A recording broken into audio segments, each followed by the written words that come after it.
My name at that time was Bernadine Mae Brown. And now you are? Now I'm Bernie Koomar. Mm-hmm. So can you share any of your personal memories of being a child during the Depression? Yeah, we had fun with what we had. We'd pick up the chickies, kind of scream in their ear, and they'd make funny noises and stuff. Mom thought that was very cruel. But they all grew up, and they all tasted okay. And we had chicken and pig and beef because the men butchered all the animals, and then we had they canned the meat, like in fruit jars. Mm-hmm. And then we had the meat during the winter when we needed it. And Mother would make cottage cheese from the extra milk. She'd let it hang it in some kind of a cheesecloth bag on the line and let it just drip. And first thing you know, we'd have cottage cheese. It was the best cottage cheese I ever had. Probably the old Swedish way.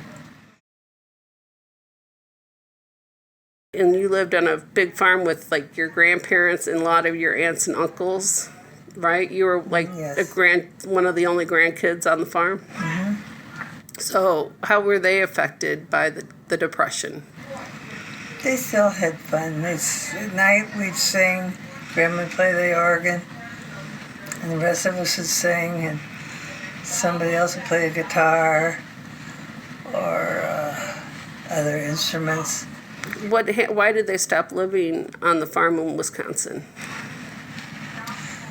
Because they were out of money and they couldn't start getting money for what they did have. They worked hard reaping the harvest and stuff, and then you couldn't get any money for it, and they wouldn't accept payment for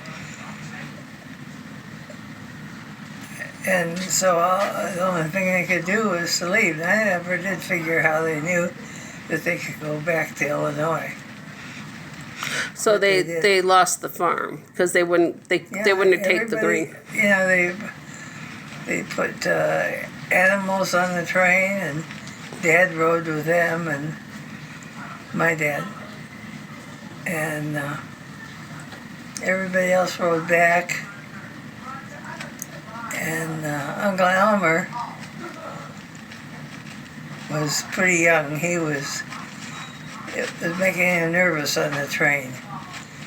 He didn't like that, He said, I want out of here. Do you remember being on the train or going back, or were you too young? It was just kind of like being in a house that moved, Mm-hmm. So you kind of remember that going back. But so they had family still in Illinois because that's where everybody was from, over in Western Illinois. But they basically, I think a lot of farmers lost their farms, right? But they owned that farm where then you guys went to living places where your dad farmed for other people, right? Mm-hmm. He rented land in the farm from somebody. And then he had to come up with enough money, him, and also to pay the rent, And so you're hoping at the end of the season they'd be enough to make a profit.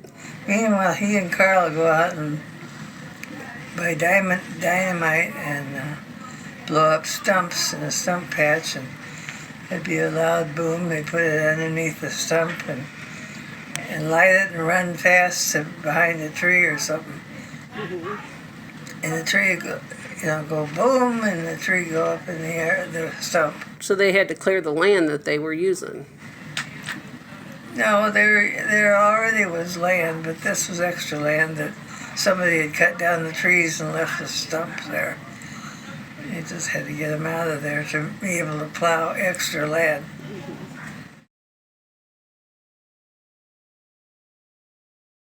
wasn't there a story like you remember being able listening in the living room to Little Orphan Annie on a big radio? Is that what you guys did at night? Listen to the radio? It wasn't a big radio. It was just a table radio. It stood about this high, and it was kind of rounded edges. And I'd get up there and want to be a part of it, so I'd lay my head on the table and listen to Little Orphan Annie and some of the other shows. I was listening to my show after school, and two men came in. They were from Abingdon, and picking the radio up and taking it. And I was very upset because I wanted to listen to the rest of my show. I went to Mom, and she said, just don't say anything, you know. They have to take it. They had to take it because we had that monthly payment. That you were buying it and you fell behind? Whatever it was, I don't know what. I was too young to know any of the details. And you lived different places, like you'd move from little farm to farm, like places like Pucker Brush and that's where we lived. Cherry Grove. Blew up stumps. Was Pucker Brush? Uh-huh. I always liked that name. Maybe 15 miles from Galesburg. Okay. So, how did being a child of the Depression affect your adulthood? Do you feel like people that grew up like you did kind of had a different set of values or way of living life than others? Some of them came out better over by Alexis. You know, it wasn't so hard on them. I don't quite know why. And we rented a house in Alexis, and rented it until probably about the time you were born. We owned it. Mm-hmm. But little habits and things like, we had a lot of leftovers when I grew up, and it was a really big thing that we cleaned our plate. We didn't leave food on the plate to waste. Mm-hmm. Do you think that was common for people that grew up in the Depression to instill that in themselves and in your family? So it's not good to waste food. Mm-hmm. Throw it out, the pigs.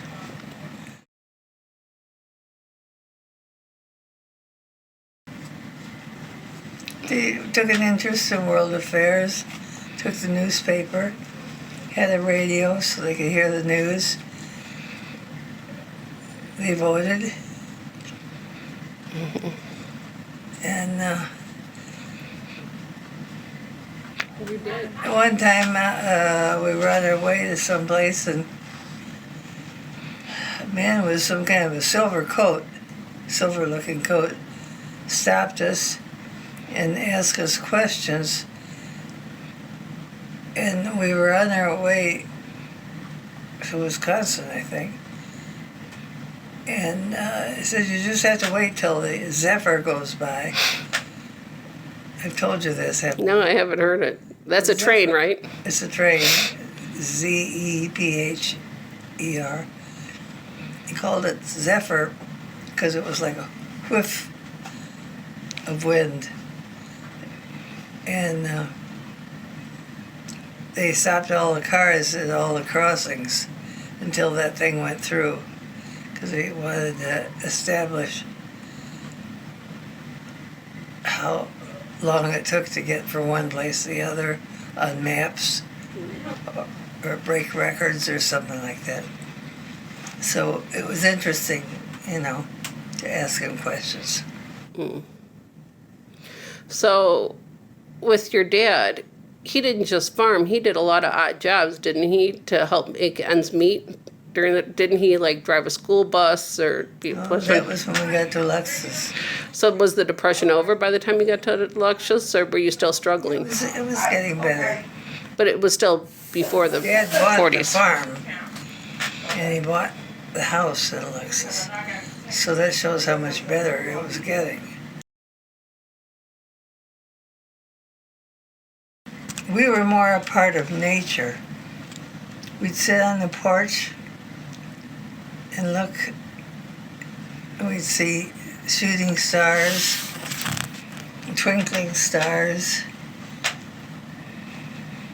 and we watched the weather, and we knew when it was going to be good for the corn to start to be eaten pretty quick.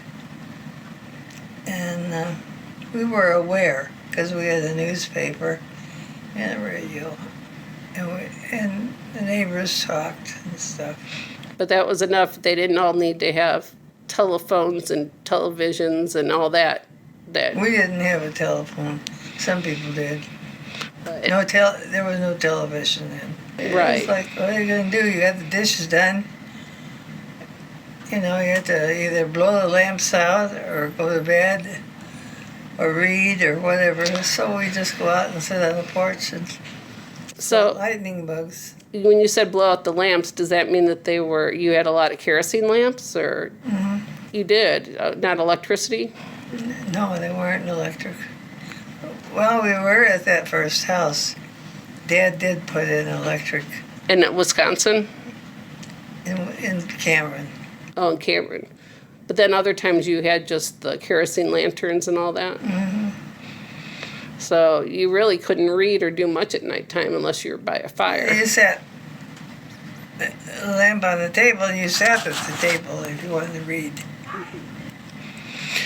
So that's where the whole, what is some of the sayings about making hay while the sun's out, or I don't know, comes into play. Growing up on a farm, did you eat your big meal at lunch or in the morning, or did you? At night. That was the big one. Like, how did the farmers go out and work all day? When the farmers were really busy, they'd reap their crops together, and then they'd go to one house and eat a big meal that all the wives were cooking at. And then another time they'd go to another house, and all the farmers would work together to, for the steam engines, when the steam engine came and separated the chaff from Would that be the grain. threshermen, like the threshing machines? Is that what that is? So it was a big deal to have that. They were like a great big train engine, huge train engine. It was a big deal to get it to your barnyard. So according to where the threshmen went, that's where everybody from kind of the farmers would congregate for the big, to help harvest and get it all done for that farm. They moved to the next one. Is that, they go from one farm like that where the thresherman machine was, and then they go to the next one, and that's where kind of like they show the barn raisings for the Amish, that it worked together as a team. Even if you weren't family, if you were just neighbors. Well, that makes sense. Well, thank you for your time. I'll share this with Miss Sands and her class. Thank you.